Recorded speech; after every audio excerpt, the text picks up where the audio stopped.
அனைவருக்கும் வணக்கம். எல்லாரும் நல்லா இருக்கிறீங்களா? நானும் நல்லா இருக்கேங்க. இந்த பதிவு எதுக்குன்னு பார்த்தீங்கன்னா, நம்ம தங்க தளபதிக்காக தான் இந்த பதிவு. ஏன் அந்த பதிவு அப்படின்னு பார்த்தீங்கன்னா, இவ்வளோ நாளாக ஒரு சேர்த்து வச்ச பேரு, புகழ், அந்தஸ்து எல்லாமே ஸ்பாயில் பண்ணிட்டு இருக்கிறாங்க. மீடியாவில் பொறுத்த வரைக்கும் நம்ம தங்க தளபதிக்கும் ஒரே ஒரு அன்பான ஒரு வேண்டுகோள், நம்ம தங்க தளபதி வந்து மீடியாவுக்கு வாங்க, நம்ம சங்கீதனையும் மீடியாவுக்கு வாங்க, நம்ம தம்பி சஞ்சயும் வாங்க. அதாவது இவரை காப்பாற்றக்கூடிய ஒரு சக்தி யார் அப்படின்னு பார்த்தா அவங்க ஃபேமிலி மட்டும்தான். முன்ன வந்து மக்கள் கையில் இருந்தது, இன்றைக்கி வந்து இந்த மீடியாவில் வந்து உங்களை தேவையில்லாமல் பேசிகிட்டு இருக்காங்க. இந்த வாழ்க்கையை வந்து நீங்கள், அதாவது இந்த சூழலை அடையிறதுக்கு நீங்கள் எவ்வளோ கஷ்டப்பட்டுருப்பீங்கன்னு எங்களால் புரிஞ்சுக்க முடியுது. ஒரு நடிகராக இருந்தும் சரி, இவ்வளோ நாளாக மனசில் இருந்தீங்க, ஒரு நடிகராக இருந்தாலும் சரி, இப்போ நீங்கள் வந்து அரசியலுக்கு வரதும் சரி, எங்களுக்கு எல்லாத்துக்குமே சந்தோஷம் தான். ஆனால் இந்த இடத்த நீங்கள் கடந்து போகிறதுக்கு எவ்வளோ கஷ்டப்பட்டுருப்பீங்கன்னு எங்களுக்கு நல்லாவே தெரியுது.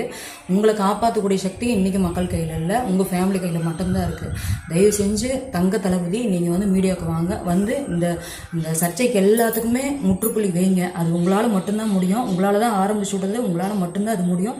தயவு செஞ்சு முற்றுப்புள்ளி வச்சு இந்த சர்ச்சையிலிருந்து நீங்கள் மீண்டு வாங்க. மீண்டு வந்து நீங்கள் 100% கண்டிப்பாக வருவீங்க. அதில் எந்த மாற்றமும் இல்லை. கூடிய சீக்கிரத்தில் நீங்கள் மீடியாவுக்கு வாங்க. நன்றி, வணக்கம்.